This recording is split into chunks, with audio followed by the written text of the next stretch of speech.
Hey there. Oh, it's so interesting because sometimes I'm like inspired to create a video daily, and then other times I can go weeks without having that, having it drop in to say, go on and make a video and talk about this. But today I'm getting guidance to go on and talk about the things I'm going to talk about. So here I am coming on to talk about things. One of the first things I wanted to share, which is a fun synchronicity and validation, personal validation, and I share it with the intention in the spirit of inspiring others to pay attention to their guidance and synchronicities. So on, I think it was Sunday night, and today's Friday. Yeah, today's Friday. Yay, it's Friday! So on Sunday night, I was listening to a guided meditation by a gal named Anna, who I am doing some training modules with that her and JJ Brighton created. And in this module, in this meditation I was doing, I found myself in a place of stillness. And that was the word that came to me. And throughout the meditation, they were talking about the qualities of God and things like that. And the quality of God that came to me at that time was stillness. And I felt so in 0 point. And if you're not familiar with 0 point, it's like that place of stillness, that place of creation energy where there's nothing else going on in your mind. You're just there. You're presence, like the epitome of presence, as present as you can be. So the quality of God that came to me was stillness. And intentionally, because when you're doing this work, you want to embody it, you want to integrate it into your life, right? So intentionally, since then, I have been, when I'm finding myself in maybe a place where I'm starting to feel overwhelmed or something like that, I intentionally, mindfully, consciously call back in that stillness. I go back to that space that I was in during that meditation. And this is why it's so helpful to practice these things, meditations, or anything that gets you in a space where you are feeling present, back to it being in your body, embodied in your body. Practicing these things when you are not overwhelmed, when you are not stressed out, can help you to know what they feel like, so that when you are in spaces where you are not maybe quite as present, you can consciously get back to that present state. So stillness was the word that had come to me, and it was the frequency, the vibration of stillness that I practiced, and can now go back to that when I need to get back into that space. So stillness was one word that has been coming to me. Concept, frequency. It's a frequency. And then this morning, as I'm working through an online on-demand course with JJ and I think Teresa is another gal in the course. Anyway, if you go to activationsbyjj.com, you can find this, oh gosh, why is it escaping my mind? Healing the Inner Star Child is the name of the on-demand course. So that's what I'm working through. And in session 3 this morning, as I was going through one of the guided practices, a word that I received was serenity. And I thought, okay, so I'm processing that yet. What is the frequency of serenity? And in some ways it kind of relates to stillness, but it's a little bit different. It's a little bit sweeter. It's flowery. It feels more feminine. So as I'm letting that sink in, right? Letting that word sink in. And by the way, just a fun fact, I also associate that word with the one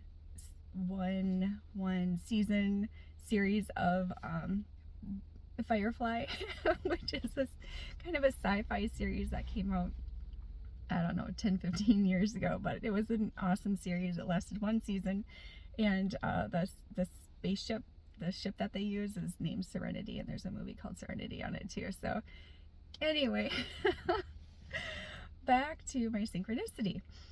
So this morning on my way to work, I was listening to a replay of a Starseed Gridwork gathering that I wasn't able to attend, that occurred on Wednesday.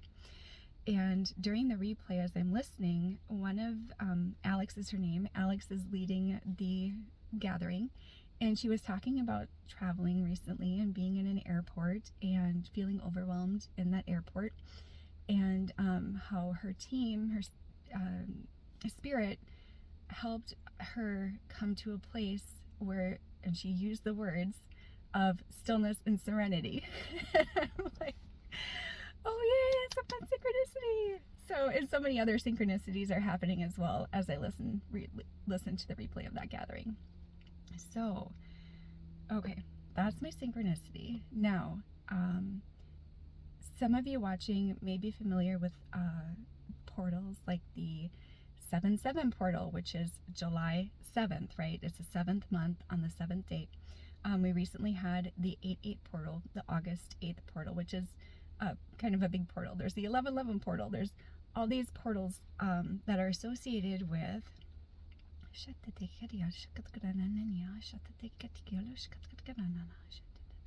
to slow myself down because I'm getting excited and I'm at work and my mind is trying to pull me that direction, but I'm going to focus here.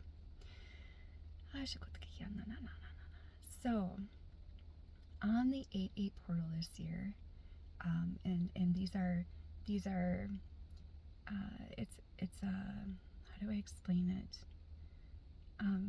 Personal disclosure, I haven't explained the portals very much, like date portals, out loud to anybody, so this is a new experience for me, and I'm trying to find the words to help convey it in a way that folks who aren't familiar with it might better understand it.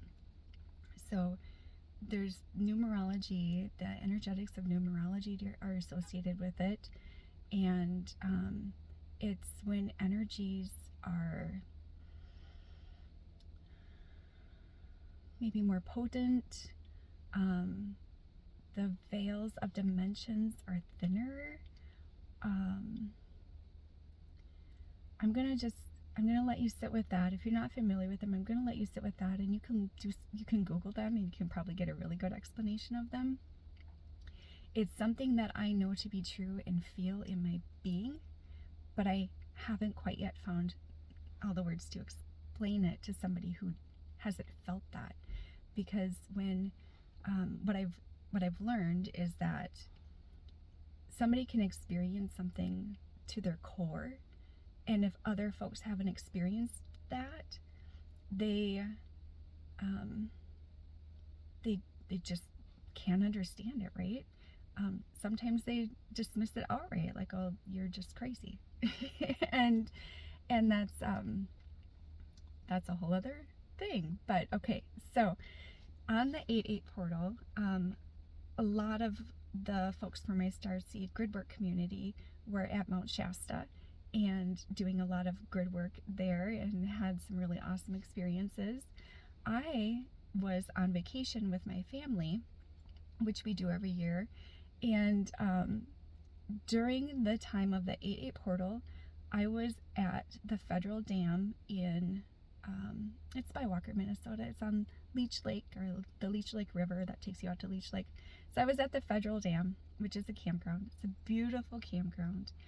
And previous to leaving on vacation, with the July light language activation that JJ, with Activations with JJ, had posted, I'm sure you can see it on her YouTube.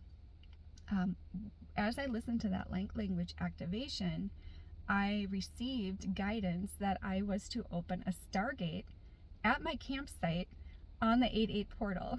So in some ways it's really cool, because it's like, oh my goodness, so this is where that stargate needs to happen. This is where we camp like every year, campsite number 6. And this has all just been a preparation for me to energetically open, like all the years we've been going up there. I think it's 15 years now that I've been doing that with my husband.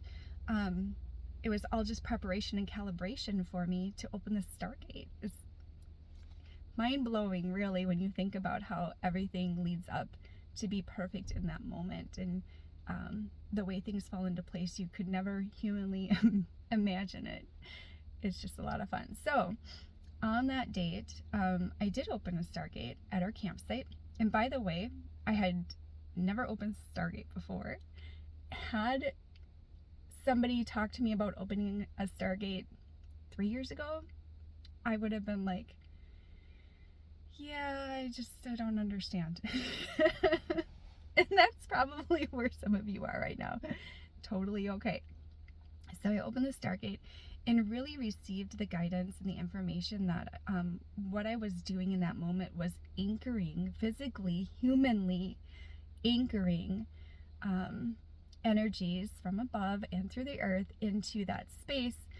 And a visual that I got was column of light within my body and sending out what's called a lens flare.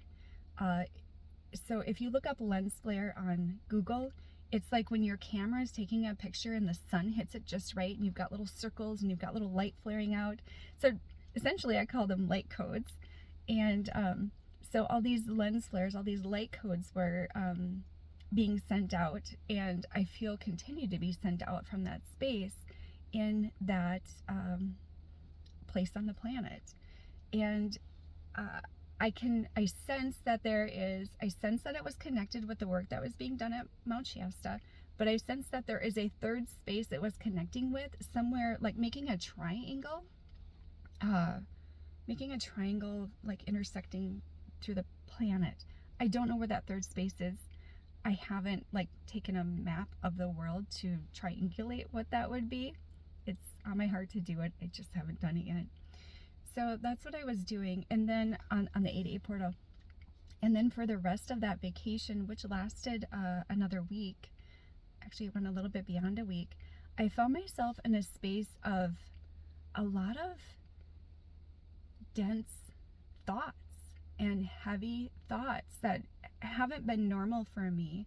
And I was questioning, like, what is happening, and where is this coming from? And I downloaded a workbook on shadow work to help me move through it, to journal. It acted as a guide for those thoughts, to help me understand where they were coming from and to process them and help them move through and release them, so they weren't continually coming back and feeling heavy and weighing me down. I feel that I moved out of that space now, but what had helped me through it in that moment, and this is before I had the word stillness and serenity come to me, what helped me move through it was, again, going back to what I've practiced previously, with understanding that being in the present moment can help you with a lot of those things. So initially they kind of compounded on each other, those dense, heavy thoughts. And then I realized, okay, Kelly, this feels heavy. I am not these thoughts. I am not what these thoughts are thinking, because some of them were very self-depreciating. Some of them were judgments of others. And so just get back into the present moment. So I would intentionally, like I did this yesterday, just for fun, not because I was having dense thoughts, but just to be present, to practice presence. When I opened my car door, I felt like, as though I was feeling it for the first time, I paid attention to how the car door felt smooth under my hand. And then I have my backpack here, and my backpack has some like netting material on it. And when I grabbed my backpack out of the car, I intentionally was present with how that felt against the skin of my hand and the sensories in my hand. So I practiced presence through it, as well as doing the shadow work and doing journaling. And I was able to move through it. Now, I think something that can be really helpful, that I watched yesterday that can be really helpful, is Brighton, Activations with JJ, had posted on her Instagram a really great, like a 20-minute update that's with very similar experiences. And as I watched that, and I think that's probably why I'm being guided to share this now, as I watched that, I thought, yes, me too. That's what I've been going through too. Yes, that makes so much sense. And with that, and with the healing the inner child, start healing the inner star child. In that, I think it was session 2, maybe the first part of session 2, they talked about how ascension, so this is another thing I wanted to bring up to you, how ascension is not linear. If you don't know what ascension is, it's essentially coming into a state of higher vibration. Permanently isn't the word that wants to be used, but I can't think of the word that's trying to come through. Continuously, it's like a getting to a state of awareness and consciousness and understanding of truth and light and embodying the essence of frequency, to where you just naturally don't dip back down into denser emotions. It's not that you don't feel them, but you're able to process them differently in a way that adds more quality to your life, essentially. When you think of ascended beings, ascended masters, you think of Jesus, Buddha, all those folks. So it's coming into a state of being like they embodied. Probably something else you should look up and do your own research on, because I'm not sure that I'm doing it justice when I'm trying to explain it. However, a lot of times when people are talking about ascension, and personally, when I would think of ascension, I would think of it as you start here, then you go here, right? It goes up. And in this module, they talk about how it is not linear. It is multidimensional, and I've talked about that before. We are multidimensional beings, and it happens in all directions, including inward, internally. You ascend into your being, but then you also expand your being outwards in all directions, based on how you are focusing your consciousness. There's so many different areas in our lives, right? Relationships, work, money, all these different ways in which we can expand our beings and ascend the frequencies that we are in during these interactions. So whether you're expanding and elevating and ascending your relationship, in your relationship with money, or in your relationship with your work, or your relationship with your spouse or significant other or children or parents, whatever, there's growth potential in all of it. Like, you continue to grow and to understand and to release perceptions and things like that don't serve any longer, that keep you held down in anyway, tangent there. Where was I going with that? So they talked about ascension as a not linear process, but a multidimensional process in all directions. That really hit home for me. I heard that resonated.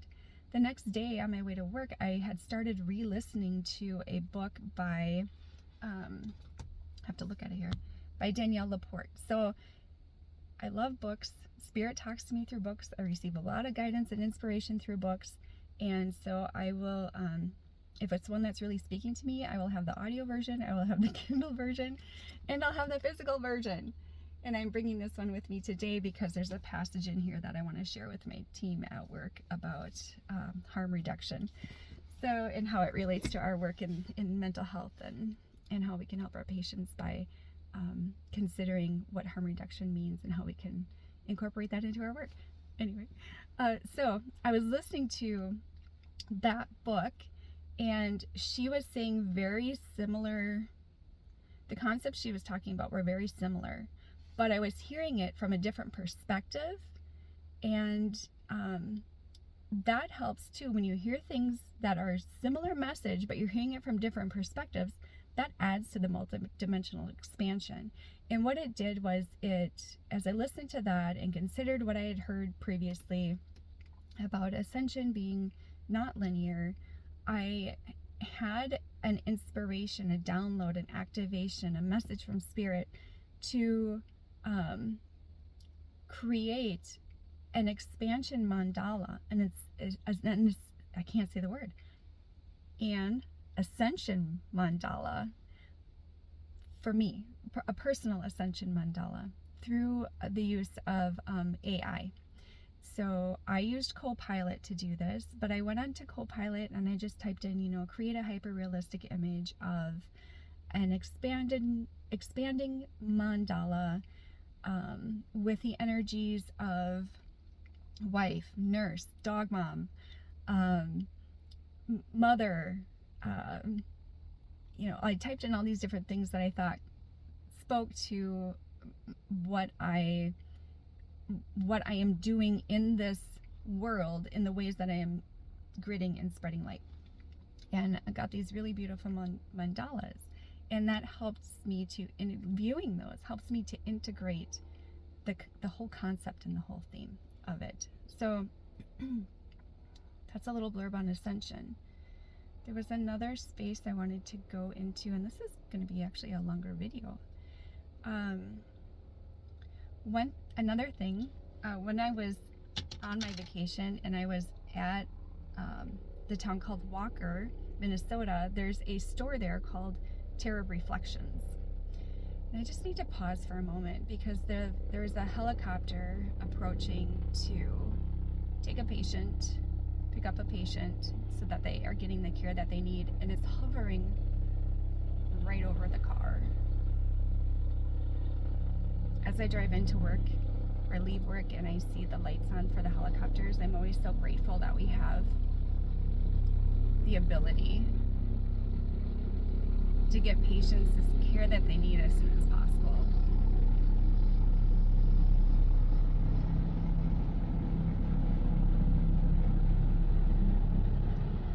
Just let him pass over there.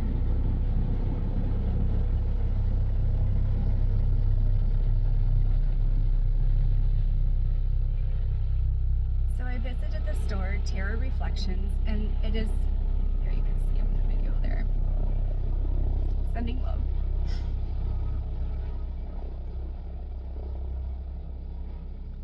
Always sending love and healing thoughts to those folks that are needing that helicopter.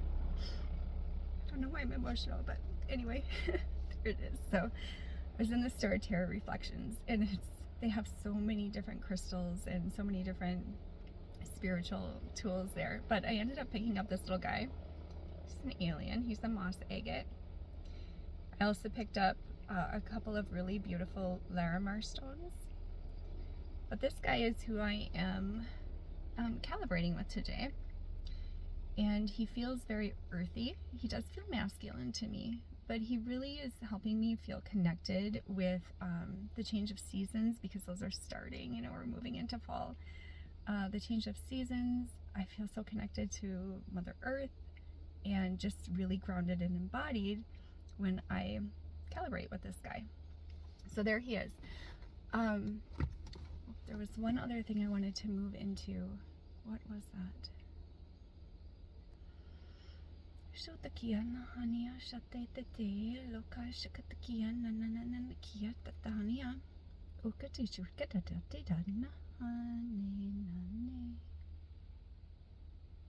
Okay, so the last thing was, and this is again associated with something that JJ had said in her Instagram post that she posted on August 22nd, if you wanted to go back and watch it. But she talked about, it's something that I had felt and experienced as well while I was on vacation.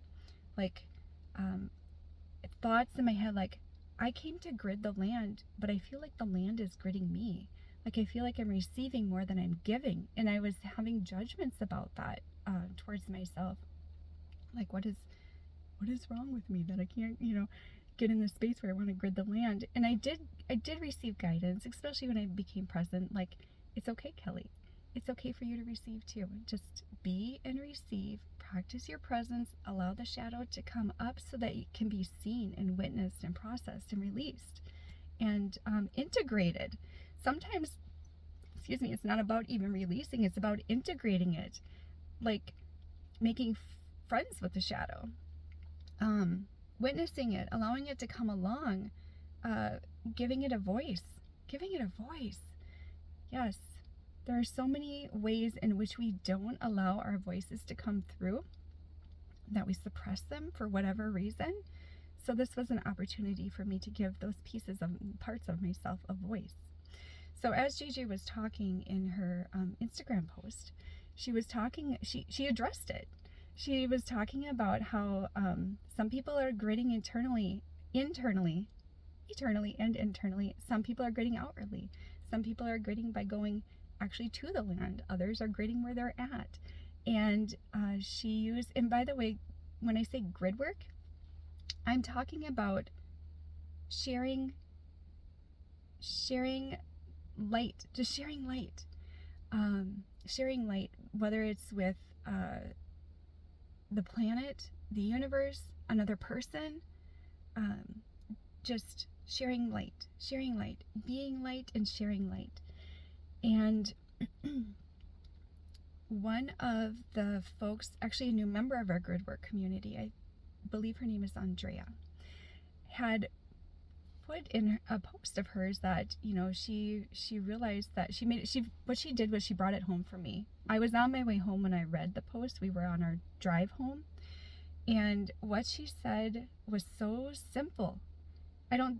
And her intention was not to be simple. She was just sharing her light, and through reading her light, it inspired me to a place of simplicity, where the statement had been just feeling that her purpose was to share light. And I'm like, oh my gosh, yes, here I am getting all up in my head. Hello, that should be my first clue. I wasn't necessarily in my heart all those times. But here I am getting up in my head about not doing enough grid work when I don't have to outwardly do anything other than just be present within myself in order to be that light. So in JJ's post, she was talking about gridding internally. Some people are gridding internally, and it doesn't matter how you're doing it. It doesn't matter if you're doing it internally, outwardly, on location, away, you know, traveling. It's all light, and it's all helping, and it's all affecting in a great way. It's all helping to bring in the new earth. It's all helping to Gaia's ascension. And again, she brought it back to me in a simplified way. That wasn't necessarily her intention. She was sharing her light, and her light helped me to realize that my light is to do this. This is how I can be in my light. Focusing on my work and being the light in my work, because I really do feel that I am called to be where I'm at for that reason.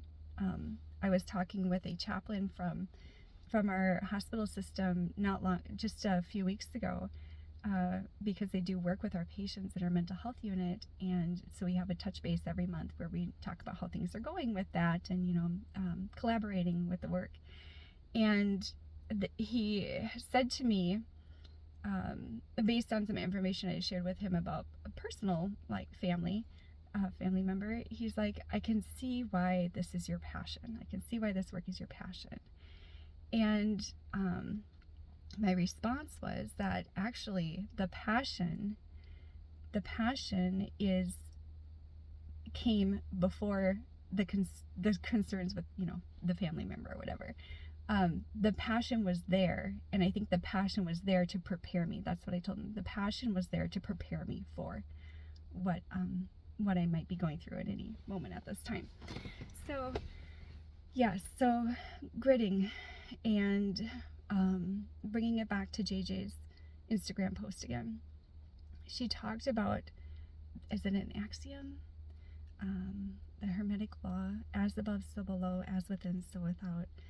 And so as I'm within gridding, working on that, working through that, moving through that, practicing that embodiment and integration, it is helping in so many other ways that I wouldn't even know, or that you wouldn't even know. And a lot of you probably do gridding without even knowing that's what you're doing. Now it's so cool because now you know that you're doing it, and you can do it intentionally and really, really spread your light. So she brought it home for me. And like, again, I don't have to be super outwardly doing things spiritually, posting on social media, you know, all that kind of stuff necessarily. And it's still helping the earth. And my way of doing it is where it is needed. I'm doing it in my home area, my community, my work, my teams, the patients that are affected by my teams.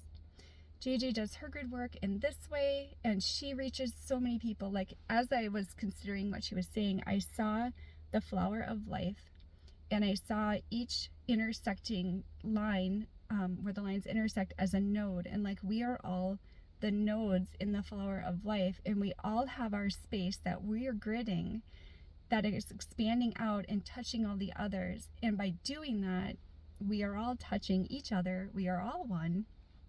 We all affect each other. And it, as she said, it doesn't matter whether we're internally or externally gridding. We're gridding, and we're affecting each other, and we're helping each other, and we're raising the frequency and bringing in the new earth that way. So I hope that you have found some meaning in what I've shared, and I just appreciate, especially if you've watched to the end of this video, I appreciate you. Thank you all, and have a great day.